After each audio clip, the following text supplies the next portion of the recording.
Welcome to Public Forum, a community outreach program produced at North Idaho College on the shores of Lake Coeur d'Alene. Featuring guests from around the globe addressing a wide variety of subjects, Public Forum serves to educate and enlighten. Please join host and moderator, political scientist Tony Stewart, in welcoming today's guest. Last week we commenced the 33rd year of this program on PBS, and we are so pleased to be coming back again another year. You viewers have been so wonderful to us over the years and given us lots of great input and suggestions. And our guest last week was Dr. Michael Burke, the president of Idaho College. We thought it was so appropriate that the head of our institution would kick off the 33rd year. And we talked a lot last week about the trends in higher education across the United States, and we may mention a few more things about that, but particularly today's program is going to be what we rarely do, and that is emphasize things at North Idaho College on this program. But we want to talk particularly about something called the Education Corridor and how an exciting partnership that is with the University of Idaho and Lewis Clark State College and the city of Coeur d'Alene and other local governments and the governor's office. And we also want to talk some about facilities in general and how those are important too in serving the students and the community.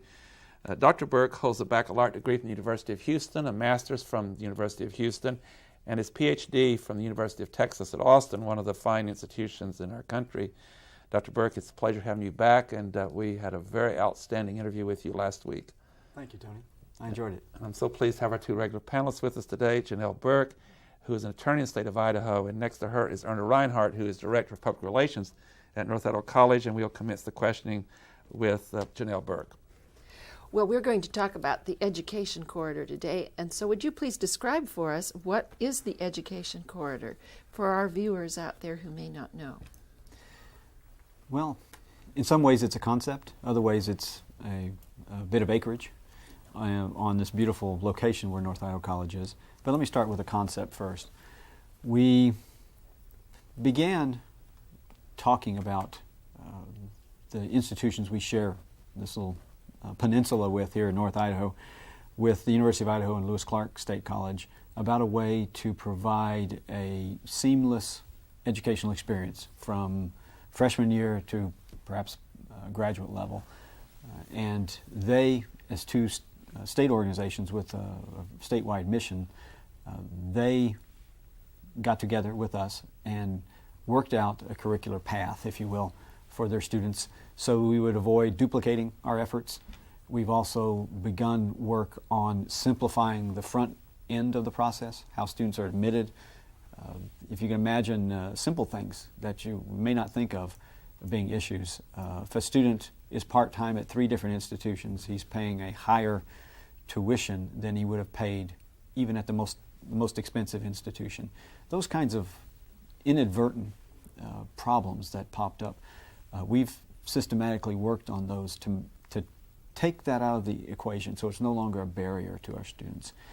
But conceptually, we wanted to provide a seamless curriculum from freshman experience to graduate experience, but also avoid some of those problems that really come out of the collaboration effort. Simple things like financial aid and all those, which seem simple to us, become very complicated when you have multiple institutions involved. Physically, the area we've occupied here is constrained. We're surrounded by a beautiful lake and a beautiful river and a wonderful historic neighborhood, but we end up with a very parking challenged environment. I guess would be the best way to explain it. And the University of Idaho and Lewis Clark State College are now very aware that there's enormous growth in this region and their programs are going to grow here proportionally. And we are quickly outgrowing the acreage we're on. U of I has relocated slightly upriver from us to, I guess it's downriver, technically, Tony. They've located downriver, and between the acreage from where we are to their location, and Lewis Clark is there with them as well, is some real estate that all 3 institutions, along with the city, would like to find a way to move from private hands to public hands. And that is the vision in a nutshell. Thank you. You alluded to this last week, but just in case our viewers missed it, or maybe because they're not aware of this, tell us about the history of how North Idaho College has collaborated with the University of Idaho and Lewis Clark State College. And then, as I understand it, with the education corridor, there would be a new player in the field with ISU. Idaho State University. Right. Sorry. And my apologies to President Bowen down at ISU. I didn't mean to leave them out of the equation, but they have the statewide mission for healthcare. So they have master's degree programs in nursing, which are brought into the area through interactive video conferencing. They don't have the same kind of physical presence, if you will. Here, theirs is more electronic, but very much you think of where else would you find the opportunity for that level of nursing program, and ISU meets that. I think the history behind all of this, we talked about last time, and part of it comes out of necessity, simply lacking resources to provide the kinds of facilities that all three institutions would need. There's no point in duplicating or triplicating that, if that's a word, the amount of physical presence you would need in a community. It's much more obvious, I think, to find a way to collaborate, and that's what we've done pretty historically. It really hits me when I go to both the Lewis Clark graduation here in Coeur d'Alene and the U of I Coeur d'Alene Center graduation, watch their students walk across the stage. I recognize every one of them. I think almost all of their nursing, BSN nursing graduates from Lewis Clark were NIC students. That is the point. That's why we collaborate. I think I said before, I don't care where they get a baccalaureate degree. I just want to get a baccalaureate degree. Then I watched a number of our employees walk across the stage at U of I, Coeur d'Alene. They work here. They're adults. They have families in this community. Yet they see that they want to make an investment in their future. They want to make an investment that might get them the next job. They may not be my employee forever. They may move on to work at Kootenai Medical Center. Great. They see higher education as essential to that. So they have the opportunity to go to U of I or LCSC right here in our own backyard. That's really the history in a nutshell of what we tried to do here. Awesome.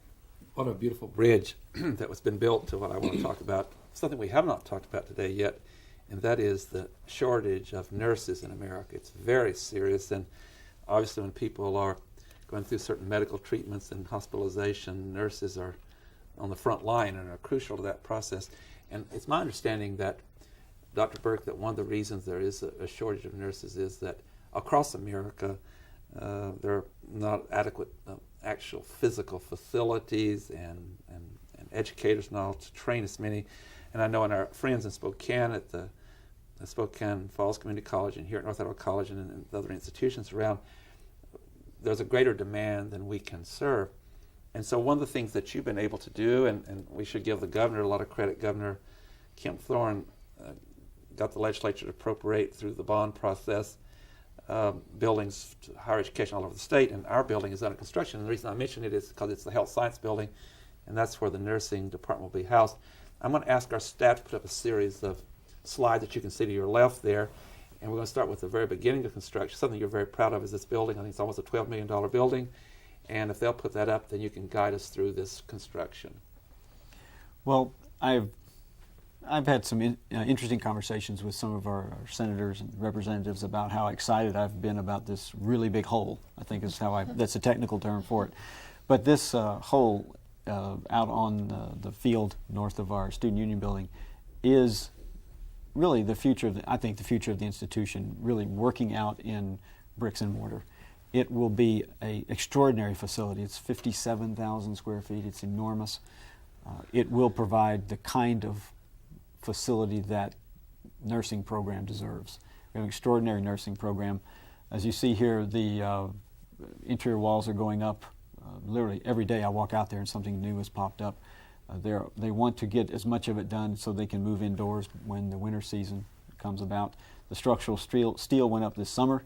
That was one of the promises I made to the faculty and staff here, is that they'll see structural steel pop up this summer. And that's in March. That large structure there is the elevator and the stairwell, so it's fireproof for obvious reasons. But since then, that enormous wing on the right, which is the auditoriums, which NIC needs, as our population grows. We'd like to interrupt to say that's the finished product, which is not finished. Yeah, that is. That's what it's going to look like when it is finished. Otherwise, they'll think we've already finished it. No. It's still steel and brick at this point, but it is going up. It's an architectural delight. H2A Architects here in Coeur d'Alene designed it, and Pancoat Construction is completing it. Again, local folks working on the project. But if I can get back to your question about nursing shortage, Tony.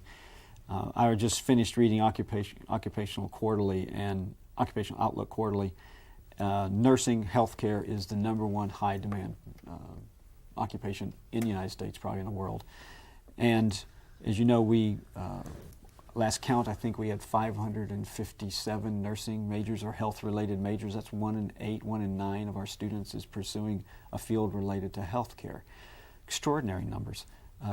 Some of that's the anticipation for this building. But you also mentioned health and sciences. Much of this is a platform of science programs, which are extraordinary here. But you don't have an extraordinary nursing program, and we do, without an extraordinary science program underneath it. It's all one curriculum. You have to take chemistry, biology, anatomy, and physiology to become a nurse, and that is part of this. What you see in this building is an opportunity for the science faculty and the nursing faculty work together collaboratively, something we've been talking about, shared facilities, shared classrooms, that sort of thing, to be as efficient as possible with this new building. The nursing shortage is real, and it's complex, Tony. You mentioned, I think, part of the issue is not simply building capacity on this campus, because building a new building, wonderful opportunity, but nurses need clinical experience. They need clinical sites. And we can grow nurses, and nursing program can grow as we grow clinical sites in hospitals off campus, mostly at Kootenai Medical Center, but other hospitals in the region as well. And as we grow that, you have to grow faculty. And I think one of the most difficult things to find is a master's degree nurse to teach in higher education. If you open the newspaper in the summer, you'll find every institution in the region advertising for that very high demand position. I recently saw a report that was for the Inland Northwest. Well, it's for the United States, but the Inland Northwest came out so well. Those major medical centers in Spokane and our Kootenai Medical Center came out really shining with, one, the kind of technology that they've been able to acquire, and they're some of the top in the country as far as their ability to have the proper equipment. One just final point is, too, that I've been here a very long time, and what's been amazing to me and very proud of the fact is that through all that time, our nursing program has just shined, and it's been outstanding. The scores are as high as any in the state, so that is something this facility will also be celebrating, that very strong program. Janelle Berg. We've been talking about the education corridor, and the education corridor has within it a variety of programs. It's not just bachelor's degree programs or associate's degree programs, but there are a number of certificated programs too, if I understand correctly. So can you please explain what the variety is, what this great variety is that's being offered in the education corridor? Good question. It sometimes gets left off the table, but many of our students are here to pursue really a skill set. They want to work in a particular occupation, and training in that occupation could be certified nursing assistant or a practical nurse is less than a 2-year associate degree program. And we provide those kinds of opportunities here and at the Workforce Training Center in Post Falls, where you can become certified, industry certified, to work in a particular field in less than a year in some cases less than 2 years. And that really is part, you think about, you want to have that arrow in your quiver, if you will, because there is a student out there who needs that kind of turnaround. They're in tough times. They may be struggling. They may be a single mom needing to find training. They've got a very finite amount of resources, financial resources, to go to college. They want to focus on something where there's a job opportunity, and they want it done quickly. And that's what our Workforce Training Center can do, and that's what these certificate programs can do. They're industry certified. People in this industry serve on advisory committees with our faculty to make sure that the curriculum evolves as the workplace evolves, so that the student leaves here and is eminently hireable. You can walk right into that industry. I'm very proud of that. It doesn't get a lot of publicity. Oddly enough, one of our biggest fundraisers is our really big raffle, where we raffle off a home. There's a little footnote: our own students built the home. It's a $200,000 house that everyone would be proud of. It's extraordinary. For $100 if you win the lottery with the $100 ticket. The ticket costs $100, and to a person, everyone I've talked to who buys that $100 ticket says, "I don't expect to win, but the money's going to a good cause," Yes. and that it goes to our foundation, which uses the money for scholarships for students. But that's how that facility comes about, because we have a construction trades program, and that is evolving into an associate degree program. I just add the footnote. The winner of that this year was a resident of Spokane, so it's across the border in partnerships too. That's true. Arna Reinhardt. That kind of segues into my next question, President Burke. The state provided us with a huge lump sum of money to build the Health and Sciences building, but it wasn't the complete package. And North Idaho College right now is in the middle of a huge capital campaign to help finish that building, as well as put together some money for student scholarships. Can you just touch on that for a little bit? I would love to. This is what I was doing all morning before I came over That sounds here. like a question to the Director of Public Relations. You mentioned the state state provided $11.9 million in a rather unique way. We bonded for the buildings.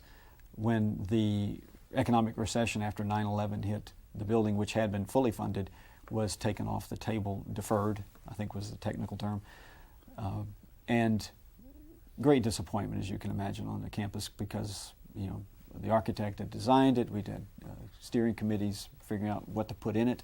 A lot of work going on, trying to get all those demands into 57,000 square feet. All that work had been done. We hadn't moved any dirt, but there was a lot of expectation the building was going up. When it got deferred because of the funding issues in the state, we went to the legislature and to the governor and talked about the bonding ability the state has.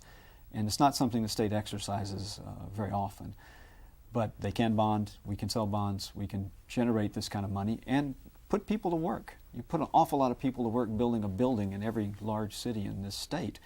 And I think when you deal with economic recessions, the worst thing you can do is kind of hunker down.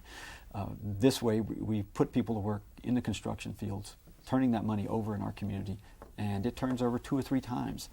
Well, our challenge now is, because it's bonded, you cannot bond for equipment. The bonds are perhaps 30 years long, the equipment isn't. So the state built the building through the bonds, but the high-tech equipment that we want for the facility is something we're going to have to provide, and that's where our capital campaign has come in.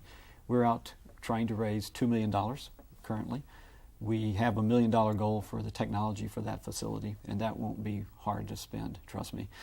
And another $1 million for scholarships. Many of the people we talk to in our feasibility study don't have an appetite for technology. They don't understand it, they're not quite sure how it works, what it is, but they understand scholarships, and they want to provide scholarships, and we want to afford them that opportunity because, frankly, our students need them. They want to endow the scholarships, so they'll be here in perpetuity. So we've gone out into the community.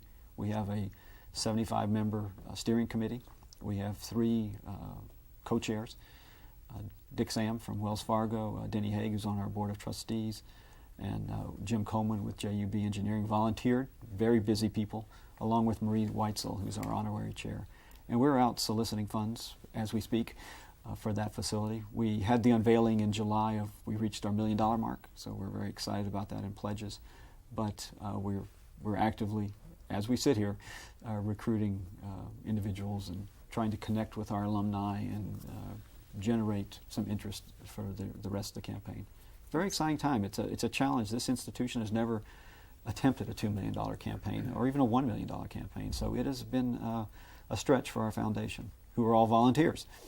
So I think what's going to come out of this maybe 2 or 3 years from now is we're going to be good at this. We're going to find the next need for this institution, and this community is going to step up and help us with it. Awesome.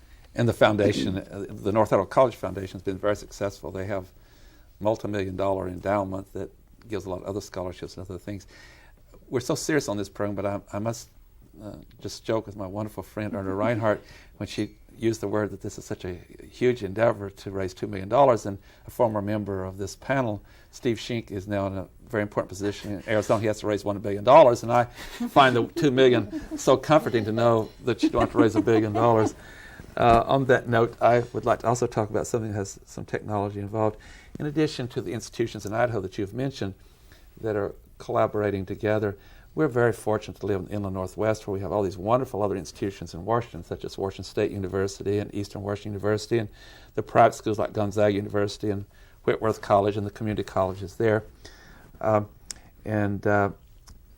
Washington State University and Eastern Washington University have got a real presence in Spokane, as well as in Cheney and Pullman and other places. Are there any discussions going on with these Idaho institutions, other than some of the things that we've collaborated on before, like the lecture series, to take advantage of this wealth of resources that we have in personnel and facilities to work on some projects together? I always call that border that invisible border that we should always work together. So are there any discussions on those type of arrangements? This is an evolving concept, but the virtual possibility network that I mentioned before is one of those cross-border innovations that is evolving, literally. We have not begun to use that capacity.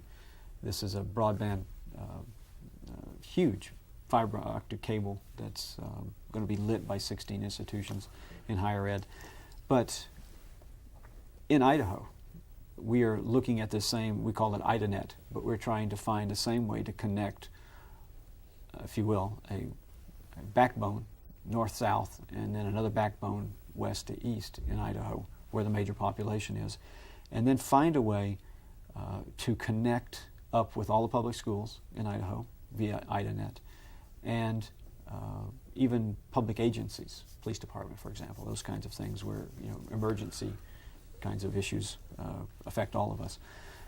That is a geographical challenge for Idaho. It is.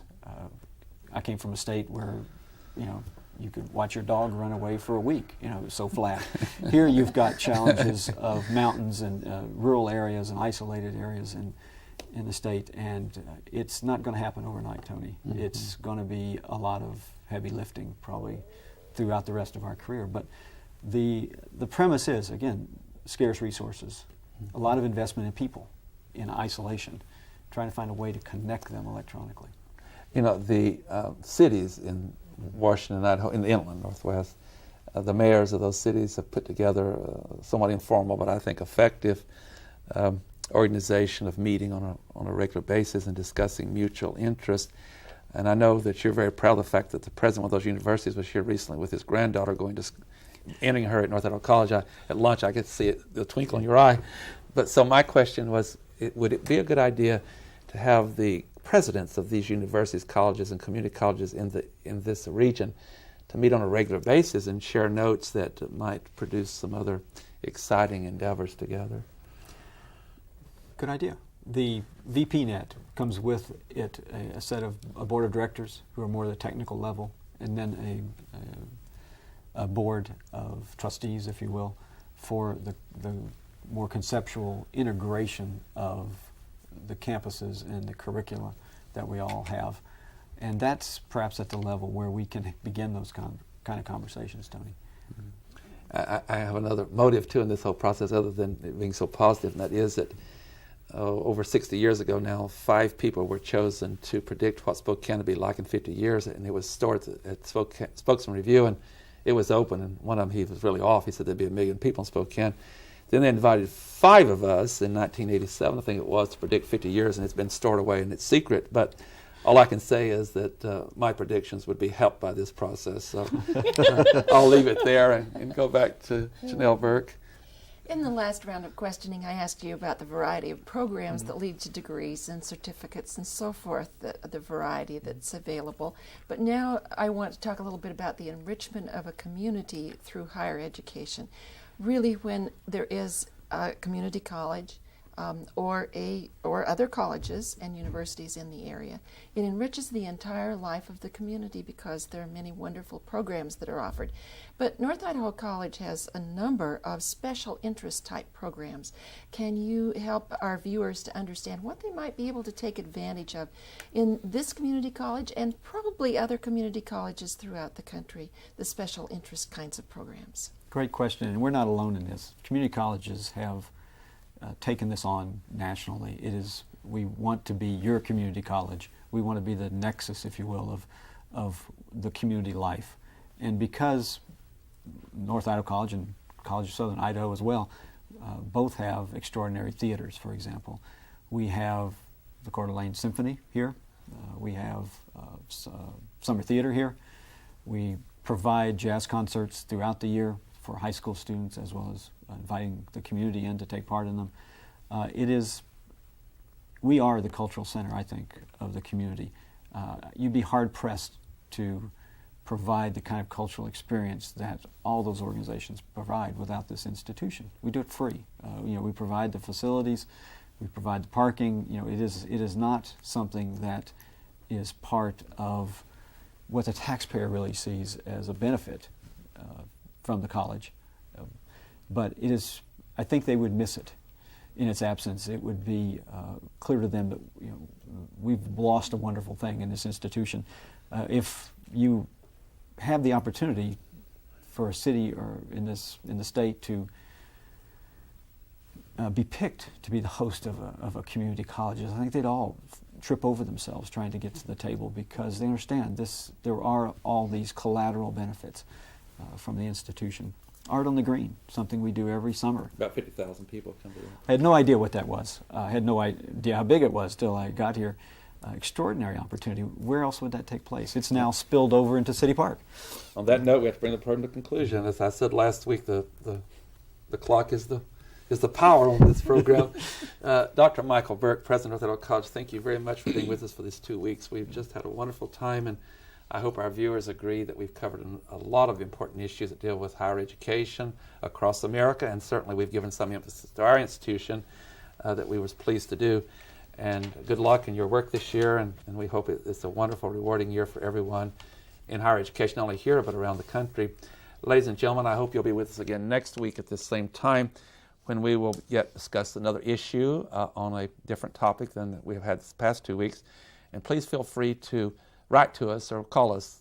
And on that note, please have a good week. I am Tony Stewart.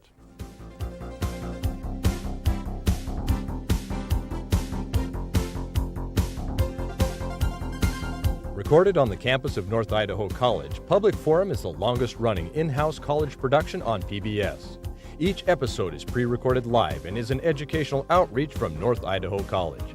Please join us at this same time next week for another edition of Public Forum on this public television station.